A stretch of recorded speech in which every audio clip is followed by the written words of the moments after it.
Bismillahirrahmanirrahim. Assalamualaikum warahmatullahi wabarakatuh. Perkenalkan, saya Eliska SKM MKes. Saya juga merupakan salah satu dosen tetap di Fakultas Kesehatan Masyarakat yang pada saat ini saya menjabat sebagai Sekretaris Prodi Kesehatan Masyarakat. Fakultas Kesehatan Masyarakat itu merupakan program sarjana atau S1 yang ditempuh kurang lebih sekitar 4 tahun. Penyelenggaraan pendidikan di program kesehatan masyarakat ini dilakukan secara sistem kredit semester. Jadi mahasiswa itu bisa merencanakan perkuliahannya dengan sistem kredit ya, jadi dicicil per semester seperti itu. Nah, untuk beban studi atau sistem kredit semesternya itu ditempuh selama 8 semester atau kurang lebih 4 tahun, tetapi kalau memang bisa merencanakan dengan sebaik-baiknya itu bisa ditempuh dengan 3,5 tahun. Nah, untuk SKS di Fakultas Kesehatan Masyarakat sendiri itu ada sebanyak 144 SKS. Nah, kita ketahui bahwa sarjana itu minimal itu menempuh 144 SKS dan maksimal itu 160 SKS. Nah, tetapi di Fakultas Kesehatan Masyarakat sendiri itu beban studinya atau beban SKS-nya itu sebanyak 144 SKS. Nah, inilah yang membedakan mahasiswa dengan anak sekolah atau dulu di menengah atas ya. Jadi kalau kurikulum di perguruan tinggi itu sistemnya SKS. Tiap semesternya itu kurikulum atau SKS yang ditawarkan di FKM itu sebanyak 20 SKS. Nah, untuk semester 1 dan 2 mahasiswa itu diwajibkan untuk mengambil paket ya sebesar 20 SKS. Nah, untuk semester 3 itu sudah bisa mengambil lebih dari 20 SKS tergantung dari indeks prestasinya. Ya, jadi kalau misalnya hasil belajar dari perguruan tinggi itu dinyatakan dengan indeks prestasi. Jadi indeks prestasi inilah yang menentukan apakah SKS itu bisa lebih dari paket yang ditawarkan. Ya, jadi kalau untuk IP-nya 3,00 sampai dengan 3,50 itu bisa 24 SKS. Tapi kalau di bawah 3,0 sampai 2,50 itu sekitar 22 SKS. Jadi nanti itu bisa dilihat di buku pedoman akademik yang dibagikan atau diberikan dari fakultas seperti itu. Adik-adik mahasiswa baru berhasil masuk di Fakultas Kesehatan Masyarakat pastinya harus terdaftar secara administrasi dan akademik. Nah, secara administrasi itu harus membayar SPP ya. Kemudian nanti mahasiswa akan diberi kartu tanda mahasiswa. Kemudian mahasiswa juga harus mengisi kartu rencana studi atau KRS. Nah, kartu rencana studi itu sendiri itu diisi dari portalsia.winsu.ac.id. Nah, di situ mahasiswa yang sudah terdaftar dia akan diberi nanti akun dan password untuk masuk ke Portalsia tersebut. Ya, jadi nanti mahasiswa bisa update biodata, kemudian mengisi KRS-nya. Nah, nanti mahasiswa juga diberikan dosen pembimbing akademik atau dosen PA namanya. Nah, dosen PA ini tugasnya adalah membantu mahasiswa dalam merencanakan akademiknya seperti itu. Jadi masalah-masalah terkait akademik itu bisa dikonsultasikan dengan dosen PA. Kemudian juga bisa membantu masalah-masalah terkait perkuliahan, kemudian bagaimana apakah mata kuliah yang diambil itu sudah sesuai dengan kemampuan kita. Setelah nanti sudah dikonsultasikan, silakan mahasiswa mengisi ke web Portalsia tadi. Kemudian nanti dosen PA akan memverifikasi. Setelah itu baru bisa dicetak. Itulah tanda bahwa mahasiswa itu sudah melakukan syarat untuk mengikuti perkuliahan. Ya, jadi dari mata kuliah yang diambil itu nanti mahasiswa bisa masuk ke kelas-kelas. Nah, untuk sistem perkuliahan itu 16 pertemuan. Ya, jadi 14 pertemuan itu tatap muka, kemudian 1 pertemuan itu ujian tengah semester, dan 1 kali pertemuan lagi ujian akhir semester.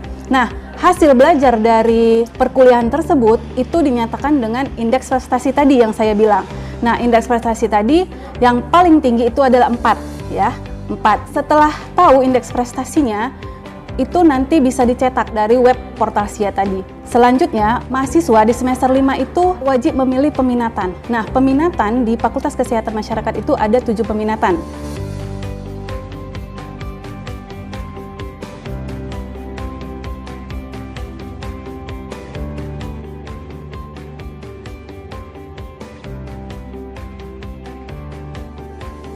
Nah, syaratnya juga nanti ada untuk memilih peminatan itu.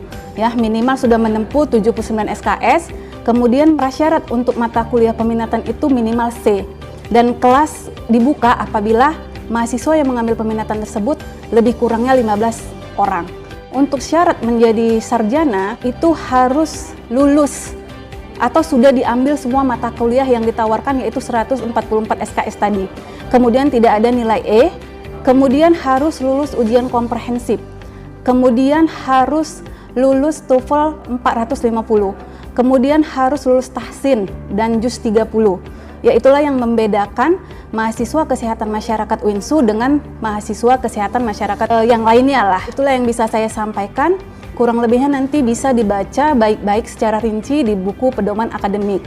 Nah, sekali lagi saya ucapkan selamat kepada mahasiswa baru. Selamat datang di Fakultas Kesehatan Masyarakat UINSU. Semoga Ananda sekalian, adik-adik sekalian bisa melalui perkuliahan dengan baik dan bisa merencanakan sesuai dengan keinginannya dan tamat tepat pada waktunya.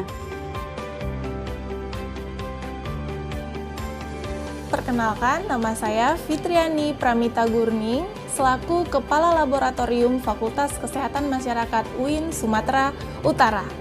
Saat ini, Fakultas Kesehatan Masyarakat UIN Sumatera Utara memiliki fasilitas laboratorium dan alat-alat laboratorium yang berstandar internasional yang berada di kampus UIN Sumatera Utara, Tuntungan. Adapun fasilitas laboratorium yang dimiliki Fakultas Kesehatan Masyarakat adalah lab gizi yang terdiri dari 2 lab, ada Clinical Nutrition Lab, ada Cooking Lab, kemudian ada lab kesehatan lingkungan, ada lab K3, ada lab promosi kesehatan, lalu yang terakhir ada lab komputer. Nah, semua lab ini difasilitasi dengan standar internasional. Semua kegiatan-kegiatan praktikum berada dalam naungan Fakultas Kesehatan Masyarakat, di mana praktikum yang dilaksanakan untuk menumbuh kembangkan kemampuan dan juga keterampilan mahasiswa yang berada di dalam kelas, berada di laboratorium, dan berada di lapangan. Tujuan dari praktikum ini adalah memberi kemampuan terapan ataupun operasional kepada mahasiswa. Tujuan yang kedua adalah memberi kemampuan pemecahan masalah, khususnya bidang kesehatan masyarakat, menanamkan apresiasi dan juga dedikasi keilmuannya, yaitu keilmuan kesehatan masyarakat, dan juga mengembangkan profesionalisme dalam bidang kesehatan masyarakat. Adapun proses pelaksanaan praktikum yang berada di laboratorium, yang pertama adalah mata kuliah dasar gizi kesehatan masyarakat yang nantinya akan diikuti mahasiswa pada semester 2, di mana mata kuliah ini akan menjalani pengujian karbohidrat, protein, dan juga lemak. Berikutnya, mata kuliah analisis kualitas lingkungan yang nantinya mahasiswa akan jalani di semester 4, di mana mahasiswa nantinya akan menguji bagaimana kualitas air, udara, dan juga kualitas makanan. Yang berikutnya ada praktikum peminatan. Praktikum peminatan berada nantinya di peminatan K3, peminatan kesehatan lingkungan, peminatan gizi, dan peminatan epidemiologi.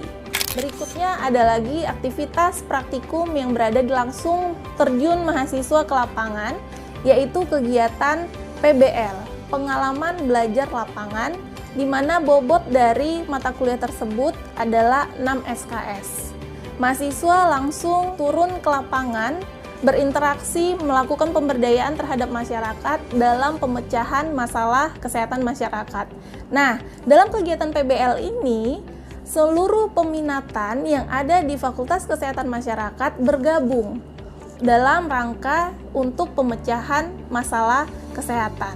Tentunya melakukan juga pemberdayaan masyarakat.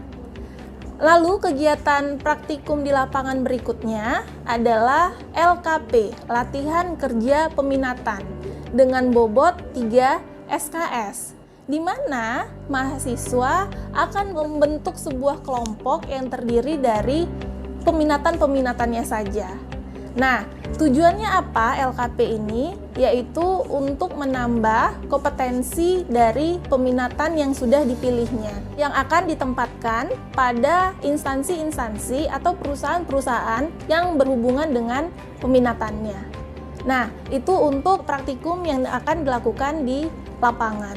Sekian dari laboratorium, aktivitas selama praktikum. Semoga mahasiswa tetap semangat dari semester 1 sampai dengan semester 8 nanti. Pastikan semua mahasiswa memiliki nantinya hasil yang maksimal.